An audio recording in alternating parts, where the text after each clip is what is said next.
Where are we going this time?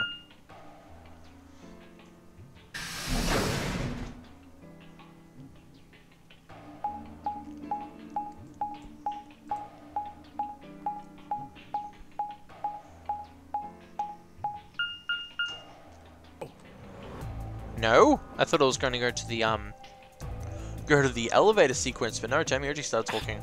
Damn it! What's wrong? I left something in the director's office. What was it? The picture. Ugh, how could I forget it? Oh yeah, we must have set it down using the face recognition. I'm going back. You two go on ahead to the warehouse. I want to come with you. Me too. Nah, that's fine. Why don't you head back to the warehouse, Sigma? The others are probably already waiting. Alright. I'll see you two later then. Right. Bye, Mr. Sigma. I'll watch them jog off towards the blue door. Damn, he forgot the photo. I have a secret file of the photo if you want to look at it. And there they were gone. Guess I should be going then.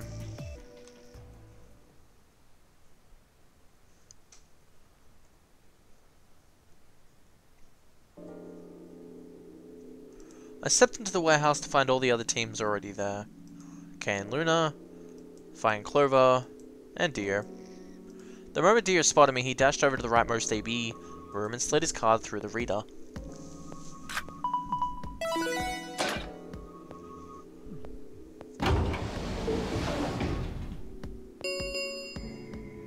An ambidextrous 45. As he had turned to look at me, I swore I saw a flash of a smug There. grin. This time I waited for you to get back before I opened it. Snarkass. You see? I can be considerate. Yeah, you can also be a dick. But Temioji and Quark aren't here. Yeah, where are they? I guess they forgot something back in the room we found. They ran back to grab it real quick. And they'll be here in a few minutes. No big deal. While we waited, we exchanged information about the rooms we'd investigated. Unfortunately, none of it seemed very useful. None of us had found anything or were no closer to unraveling any of the increasing number of mysteries we were faced with. Just so you guys know, the last time we went through the white doors was that ending where, I think Quark was still alive, but he was in the pod. Deer's oxygen was turned down to 0.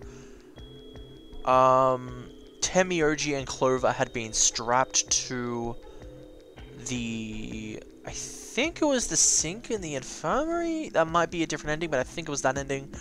And we found Kay... Oh, no. Deer being suffocated was a different ending. Because Kay and Deer had fought in the rec room, and Kay had an axe in the back of his head, and Deer had a spear in his chest. And that's the last time we went into a white door. So this is the second time we've gone through a white door, and everyone's actually alive except for Alice. So we might know what the third door is because someone might talk about it. Though I've sort of forgotten, I think I'm forgetting someone. So Sigma, this Phi, Deer and Kay were gone, Temioji and Clover were gone, we're missing 3 people. Alice had already committed suicide, Luna was already dead because of injection in her head, I think it was, or neck or whatever it was. And I don't know what happened to Quark. I think he was still in a pod and we just couldn't find him. With that discussion exhausted, we sat down to wait. Before long, 20 minutes had passed since Deer opened the door and Temioji and Quark were nowhere in sight. Don't you think they're taking a little long? Yes, I'm getting worried. What if something happened to them? I'll go have a look. Then I shall accompany you. No, I'll be fine by myself. It's not that far away. Just don't look into the abyss too long, or you might become a monster. I don't think... Yeah, okay. Look, I'm just gonna go to the director's office. I'll be right back. Alright, see you guys later. I gave a quick goodbye wave and stepped out of the warehouse.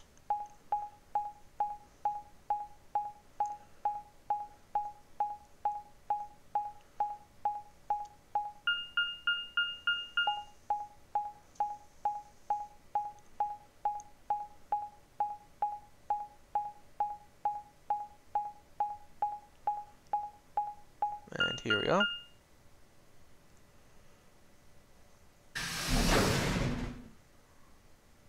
How are you guys doing?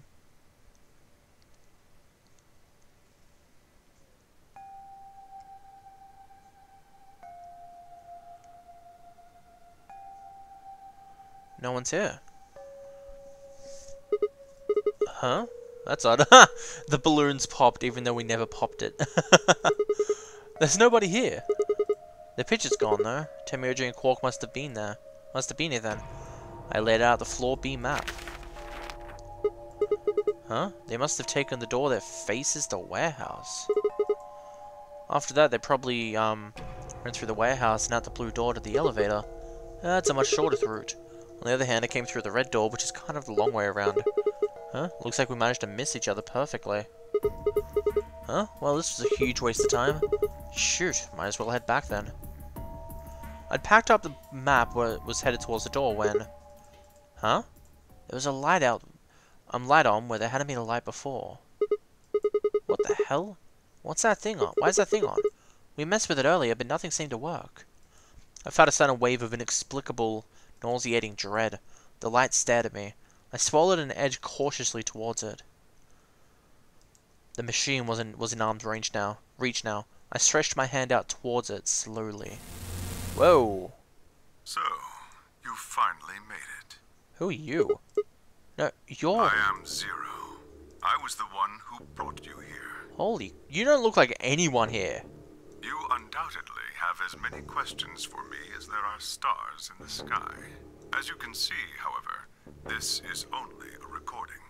I will therefore be unable to directly answer any questions. Ask if you wish, but I cannot respond. Ugh. I considered taking a swing at him, but decided that was spectacularly futile and kept my bold fist at my side. Now, where to begin? There are many things I wish to tell you, but unfortunately, our time is limited. As such, the information I can provide is also limited. I have chosen two things of great importance to tell you. First, I will tell you about termites. Termites? In retrospect, I suppose that's a rather odd thing to say. I imagine you look rather bewildered right now. Perfectly understandable. The person who kidnapped you and threatened you with death is lecturing you about insects. I suspect it hardly seems fair. Nonetheless, this is very important.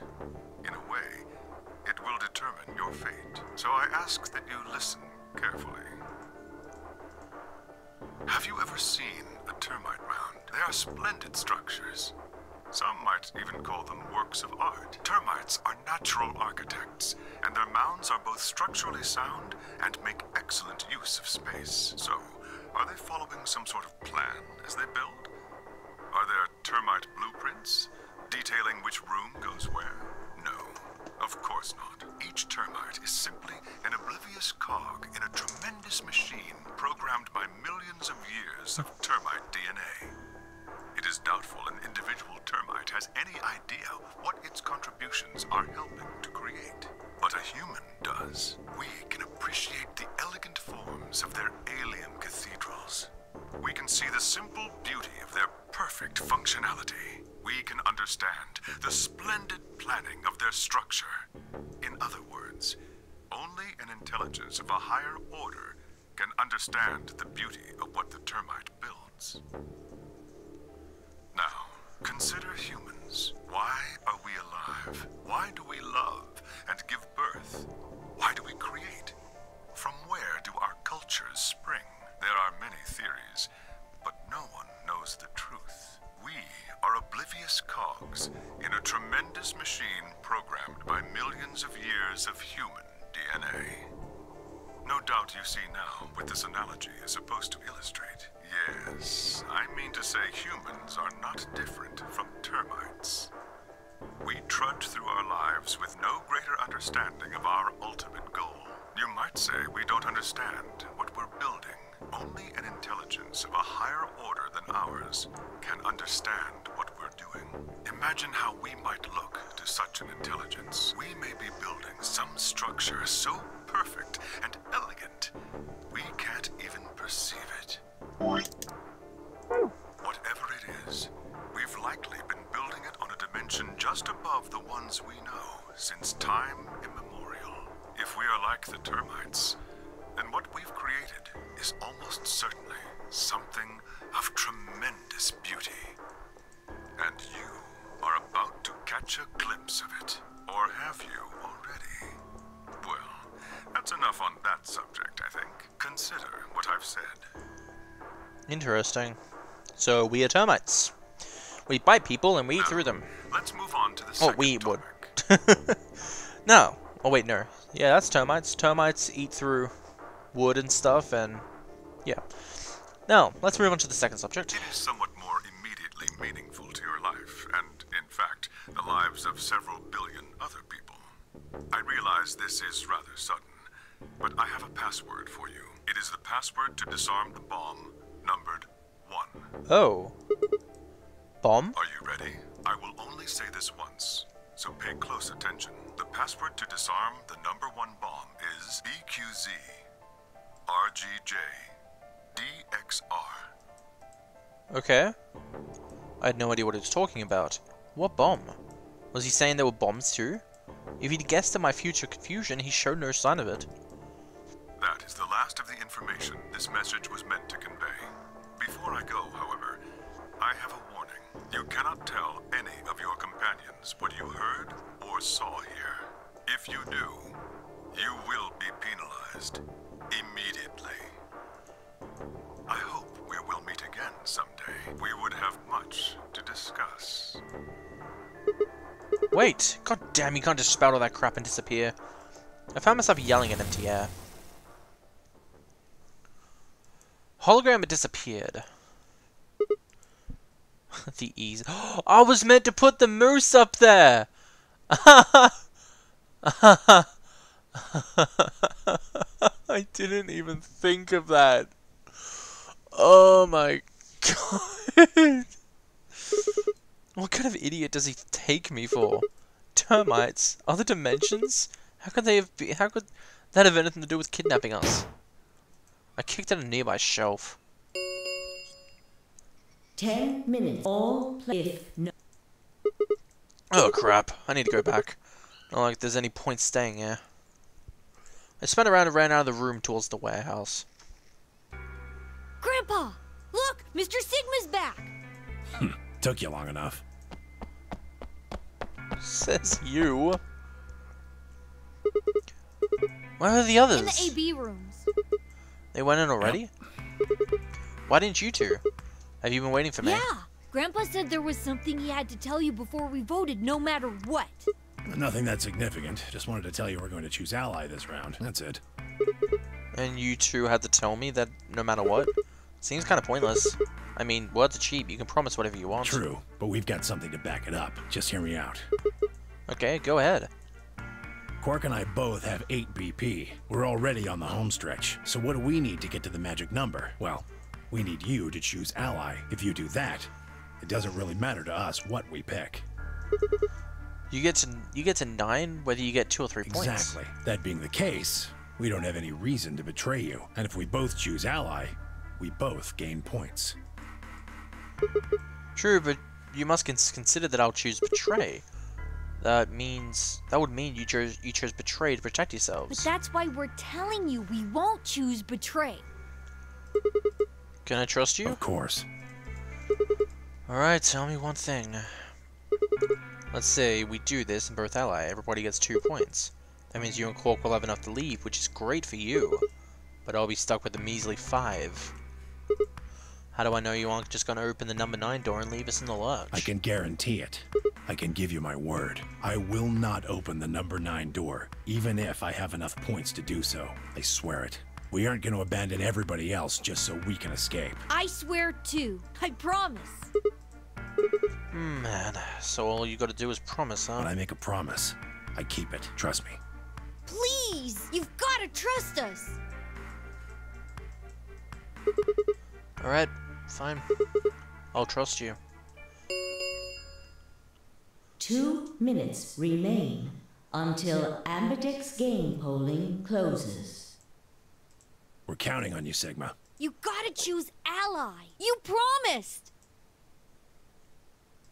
With that, they turned and ran into the AB rooms, second from the right.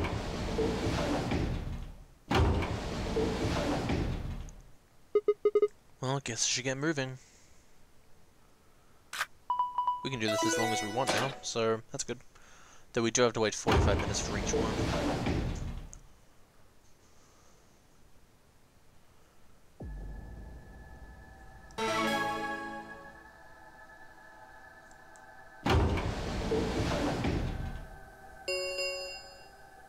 One minute remains.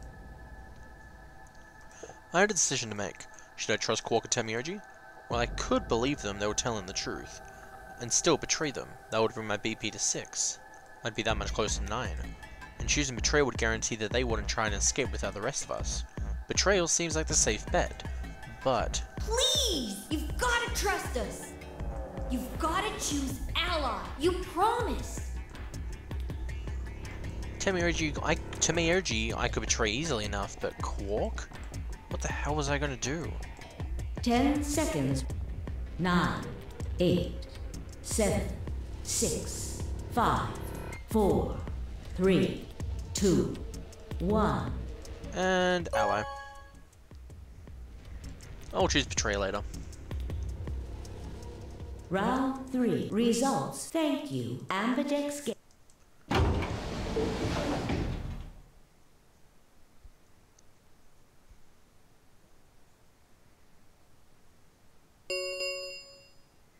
Results. Please stop.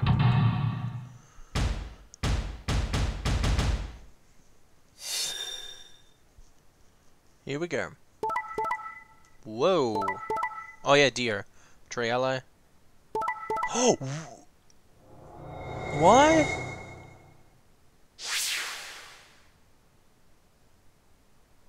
What? Points. Please. What?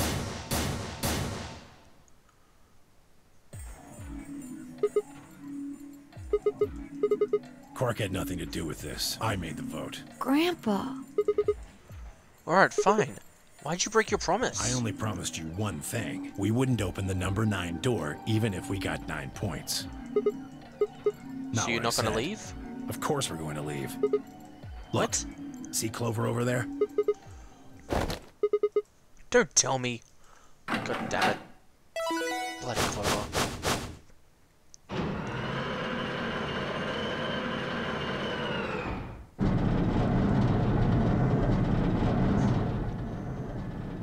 Oh no.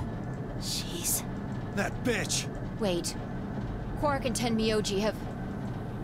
The words were barely out of her mouth when Temioji and Quark ran past. No! God damn it!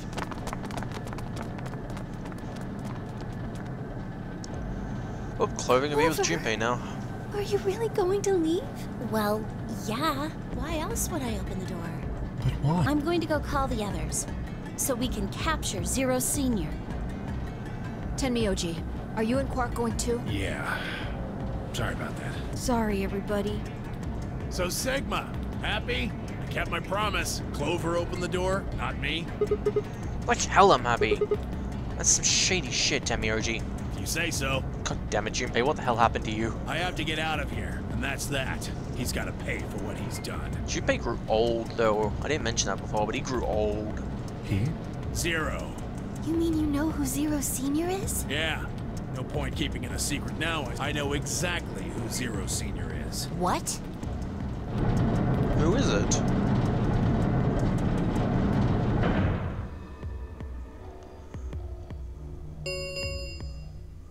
The number 9 door has been opened. It will remain open for 9 seconds. Let's go. Come on, guys. Time to move. Right. Oh, wait! This is for you, Mr. Sigma. Quark held something out. I looked down to see 2 pieces of folded paper. What is this? It's a letter. I wrote it in the director's office before the AB game. I wanted to tell you what kind of guy Grandpa is. So, read it, okay? He pressed it into my hand. See you later, Mr. Sigma. Then he turned and ran towards the door, Temioji and Clover following in his footsteps. I was so surprised by the letter that I didn't even try to stop them. Before I could think of anything to say... See you. Goodbye. Wait, who's Zero Senior?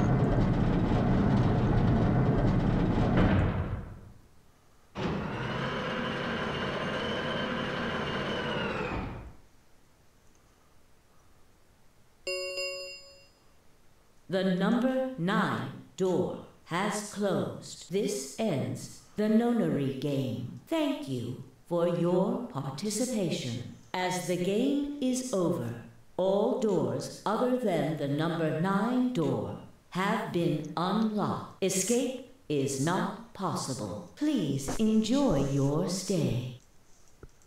God damn it. Shit! They're gone. All we can do now is hope they bring help back. Indeed. I agree. I looked down at Quark's letter and slowly unfolded it. His handwriting was still slightly uneven, but he'd filled both pages with writing. I began to read. It was a really stormy day when he found me. He said the rain was coming down so hard it almost hurt, but somehow he managed to hear a baby crying. I guess I must have been crying pretty loud. He took me home and did his best to raise me, but he'd never been married or had a kid before, so I think it was really hard for him. He couldn't figure out how to mix the formula, so he was always carrying the instructions around with him. Also, I guess I was pretty picky eater, so if he didn't get the formula to a formula ratio just right, I wouldn't eat it. I guess I was kind of a pain, huh? But he didn't give up, and now here I am. When he found me, I was really small, and he was worried that I might not make it. That's why he named me Quark. A quark is a really small thing, and I was a really small too. Grandpa didn't really need to worry though, I guess, because turned out that I was pretty tough. When I was 1, he forgot I was sleeping in the bed of his truck and drove off. I rolled out and went off the back, but I didn't even get scratched. I started walking when I was 2, and when he wasn't looking, I fell down the stairs. I didn't get hurt then either. When I was 3, I got really sick. I had a super high fever for a week, but I eventually got better. I guess you could say I'm pretty lucky. Anyway, I didn't really have any more accidents after that, and I was a pretty healthy kid. By the time I was 6, I'd started helping Grandpa out with his work. His job was to gather junk from an abandoned building. Then he'd fix it up or pull out the useful parts and sell them. There was plenty of abandoned buildings, but finding good stuff in them was hard. You had to know which parts were useful, or you could end up wasting a bunch of time. Every time I'd find something, he'd explain to me what it was, how it was supposed to work, how to fix it, all sorts of things. Usually, though, I just wanted to finish up work so I could go to the theater. The theater came to our town once a week in a wagon.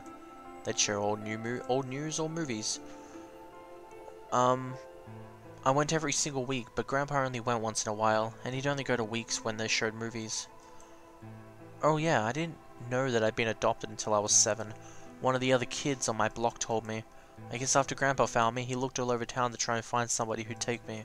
The kid from my block actually had a mum, and he'd asked her if he would take me too. Gotta admit, I was pretty shocked when I heard that. There weren't a lot of kids with parents around, so hearing that someone lived with his actual mum was pretty impressive. I was also kind of surprised that Grandpa had tried to get someone else to take me. Did that mean he didn't want me?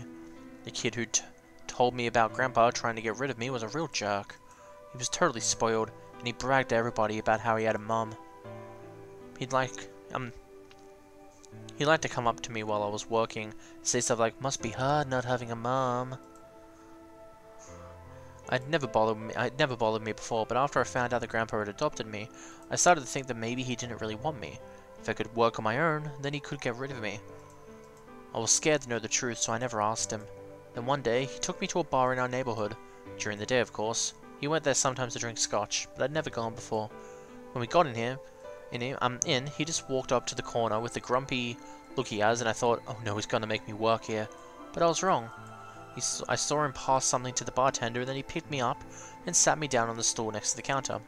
The stool was pretty high, especially for a 7-year-old, and my legs was dangling off it.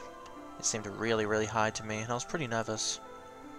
Eventually, the bartender came back over with a glass of scotch and another big glass of something else. As I looked closer, I realized that the second glass was full of some sort of brown liquid with a scoop of ice cream in it. It took me a minute to realize what it was. A root beer float. I'd never seen one before. I was so surprised. Root beer was even more expensive than the nicest alcohol in the bar. To me and the other kids, it seemed more like an urban legend than a real drink. But there it was, right in front of me.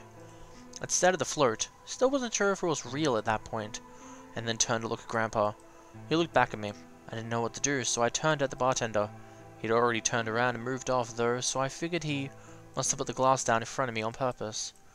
It still didn't seem like it could be real, and I was just staring at it when Grandpa told me to hurry up and drink it before the ice cream melted. His gruff voice sounded like an angel's. "Is this really mine?" He nodded. Words can't describe how awesome it was. I'd never tasted anything like root beer before. The creamy sweetness of the ice cream made my entire head feel light. I felt like the luckiest boy in the world.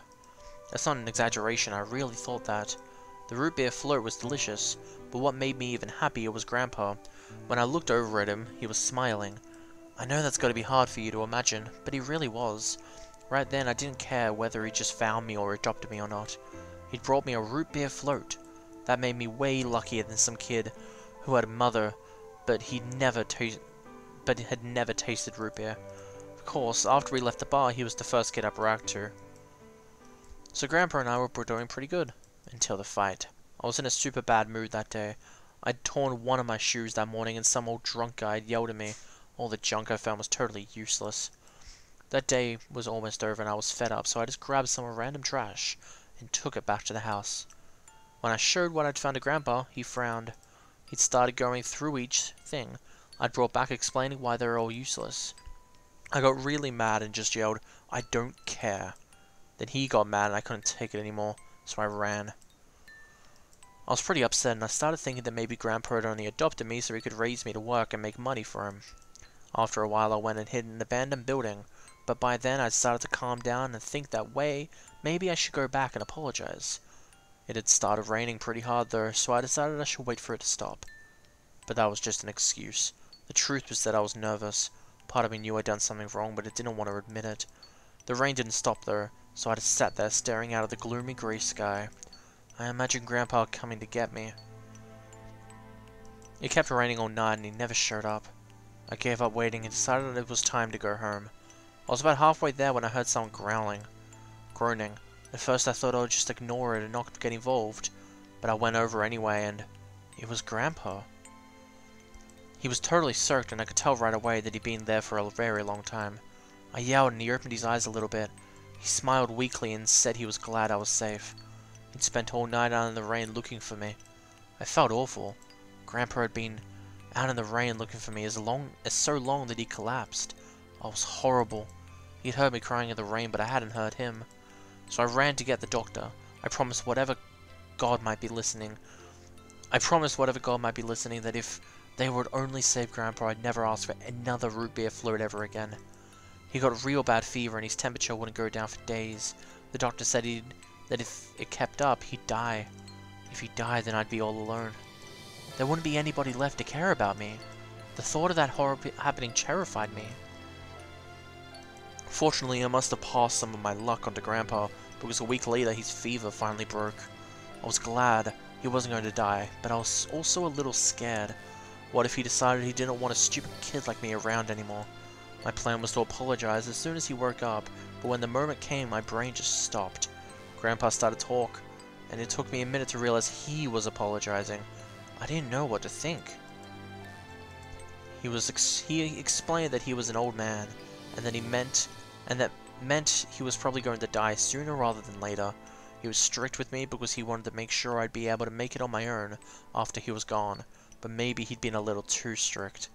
All the things I'd worried about had been stupid and selfish. Grandpa cried about me a whole lot. He'd been worried when I ran off, and he'd gone onto the rain to look for me. I tried to apologize, but when I opened my mouth, I just started crying. I don't think I've cried that much since I was a baby. But he just smiled and patted my head. I asked him if he'd ever regretted adopting me. His eyes got all wide and said, "Of course not." He told me that he was looking for a really important lady, and because of that he'd had to give up on pretty much everything in his life. But when he took me in and started raising me, he felt like he'd gotten some of what he had lost back. That was when I decided I'd stay with him forever. Even if he said I couldn't. Well then. Is that Quark's End? Yep, that's... guessing that's Quark's End or Tenmyoji's End. Well then. That's a pretty good background.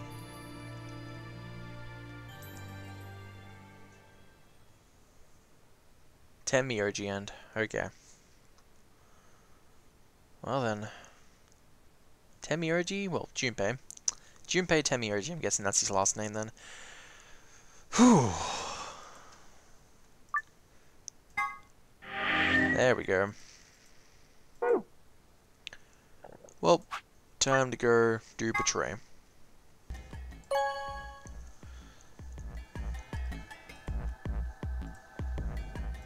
Round result and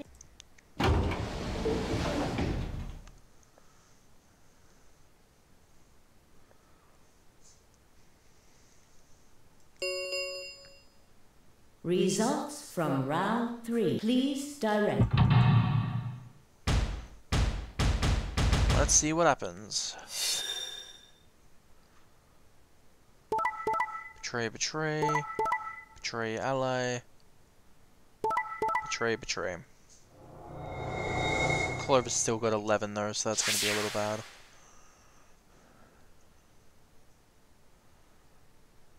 Points, please.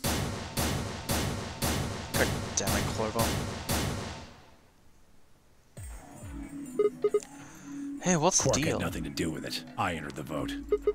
So why'd you choose Betray? Couldn't I ask you the same thing? I don't really think this is the time for a fight, though. Look, Clover's over by the door. What? Oh no. Damn it.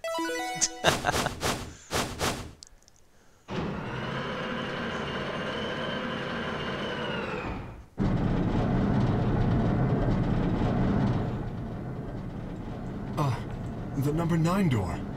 Fuck, she opened it. Ugh! Why? Clover, wait!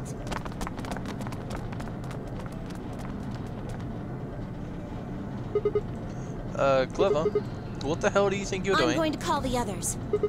What? I'll get justice for Alice. Justice? What do you mean? Wait, do you mean...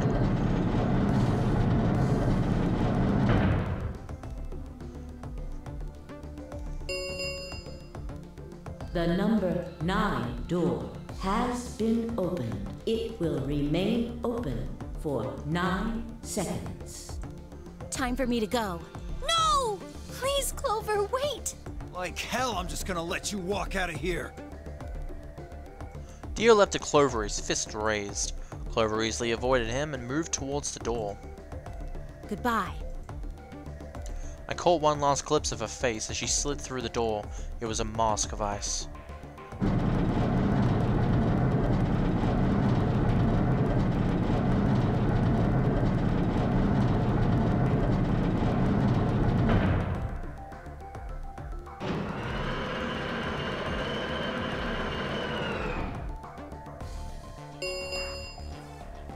The number 9 door has closed.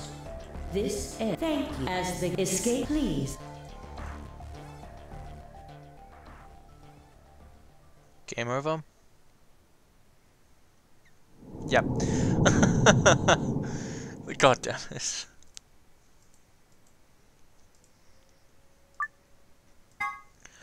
That didn't even take 3 minutes. Bloody Clover. Oh boy. So what I think I'm gonna do is I'm gonna go here and choose Betray because it looks like this is pretty short. Though once we do it, it might get longer. Okay, time to satisfy Clover and her seductions, which are most likely fake. Round 2 results. Thank you. Ambidex.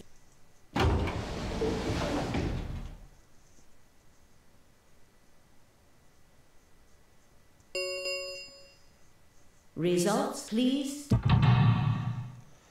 Oh, Alice.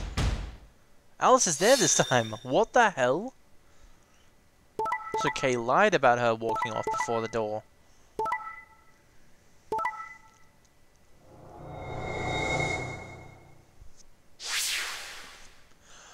Yep, Clover's 9 is going to end very quickly. Points, please.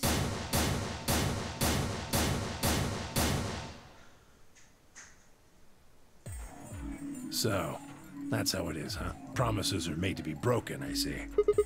Sorry, I just couldn't bring myself to trust you. I could have chosen Betray and killed you. That was a possibility.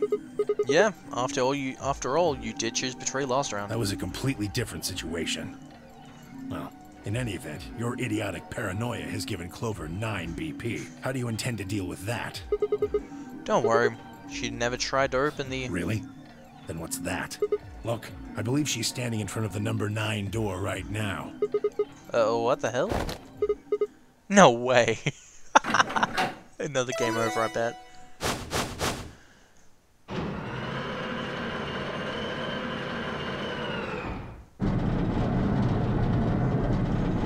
This is getting old. Oh, the number 9 door. She opened it. Shit!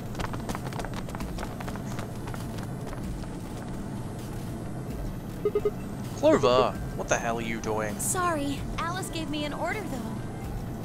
Clover, you have to get out of here and call for help. My BP's down to 1. I'll have to play the AB game at least 3 more times in order to get to 9. If someone beats me to it, then we'll be trapped here forever. That can't happen. I'm giving you an order as your commanding officer. Escape. Commanding officer? What about the promise you made me? Promise? You said you'd listen to anything I said? So, I am, aren't I? I can sure hear you well enough. Every little word is reaching my ears, isn't it? You... What? Were you thinking of something gross? You're a perv. Hey, come on now. God damn it, Sigma. The number will Anyway, I did what I promised, so I'll be heading off now. Clover! Clover! Fucking bitch! You're not getting out of here! Deer leapt towards Clover with a roar, but she danced quickly aside, dodging his punch with ease. Bye, guys. With a last carefree grin, she leapt through the number 9 door.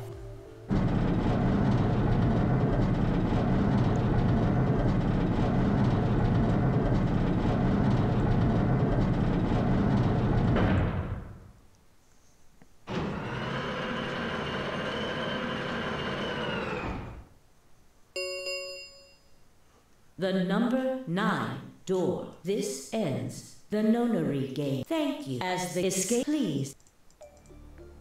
She's gone. Shit! All we can do now is wait for her to call help.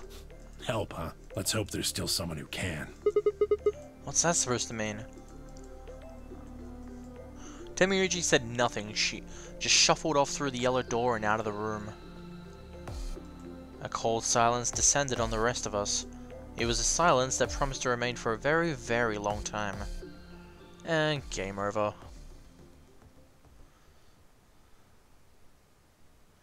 Yep.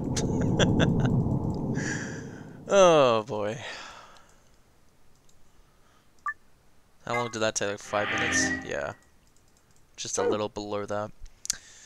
Well, that's all of that. All we need to do now is go back to the first AB game and choose Betray. But I think I'm going to take a break for now, so I will see you guys next time. See ya.